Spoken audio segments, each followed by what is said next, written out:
Hər bir insan rahat, firavan və sağlam yaşamaq istəyir. Amma onların arasında bu təbii istəklərdən ömürlük məhrum olan əlil insanlar da var.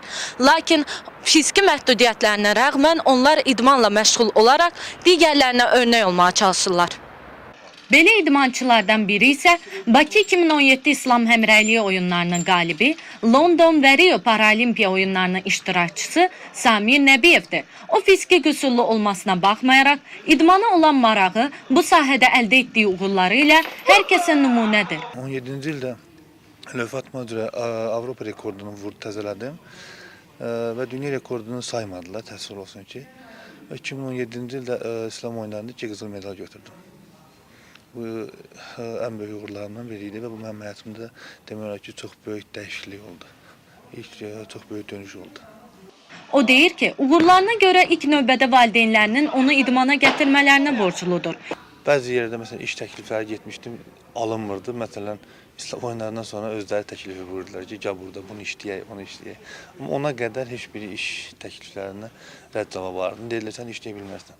Hazırda ölkəmizdə 620 min fiziki məhdudiyyətli şəxs var ki, bu da ümumi əhalinin 6%-ni təşkil edir. Onlardan 3600-ü idmançıdır. Aparıcı jurnalist Kənan Hakimov isə düşünür ki, hazırda ölkəmizdə əlillərin cəmiyyətə inteqrasiyası istiqamətində müsbət dəyişikliklər var və bu da ölkəmizdə istedadlı əlillərin aşkara çıxarılması, idmanla daha yaxından məşğul olması üçün böyük zəmin yaradır. Həqiqətən də insanlar gəlirlər, dəstək nümayiş etdirirlər və bu da sözsüz ki, müsbət təsir göstərir və yaxud elə əlilliyi olan insanlar özləri də özlərini bu cəmiyyətdən ayırmırlar. Məsəl üçün, İlham Məhərrəmovun başçılıq etdiyi Arabacı TV də var hətta, mən bildiyim qədərilə İlhamı da yaxşı tanıyıram və çox bəyənirəm onların gördüyü işləri və hətta onlar bütün tədbirlərdə, istər Formula 1-də, istər Qarabağın Çempionlar Liqasında keçirdiyi oyunlarda, bütün oyunlarda onlar gəlirlər, tamaşaçı kimi iştirak edirlər.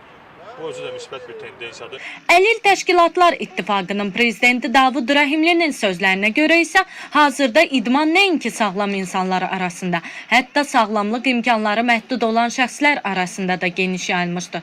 Təsadüfi deyil ki, onlar arasında idmanın stolüstü oyunlar, karate, judo kimi idman növləri ilə yanaşı, hətta xizək sürmə, velosiped idman növləri ilə də məşğul olanlar var. İdmanın əlilliyi olan insanlar, həm əlilliyi olan şəxslərimizə və eyni zamanda cəmiyyətə göndərdiyi, əldə olunmuş uğurlar vasitəsilə göndərdiyi bu mesajlar bir daha onu sübut edir ki, cəmiyyətdə heç kim kənarda qalmamalıdır. Hər bir insan baxmayaraq ki, onda əlilliyi var, əlilliyi yoxdur bu insanlarda. Onlar cəmiyyətdə bərabər formada yaşamalıdırlar, fəaliyyət göstərməlidirlər.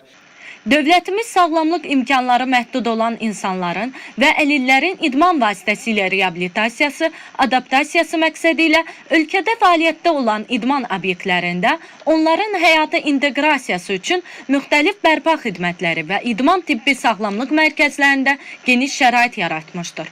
Samir Nəbiyev fikrincə, idman əlilliyi olan insanların sağlamlığı üçün ən böyük müalicədir. Kimsə idmanda uğur qazana bilər, kimsə əl işlərində uğur qazanır. Yəni, bu əlilliyi olan şəxslərin hər birinin özünə aid istedadları var sadəcə. Özünə inanıb o işin dalınca getməkdir. Çünki yıxılanda qalxıb getmək lazımdır. Yıxılanda çoxsu qalıb getmək istəmir.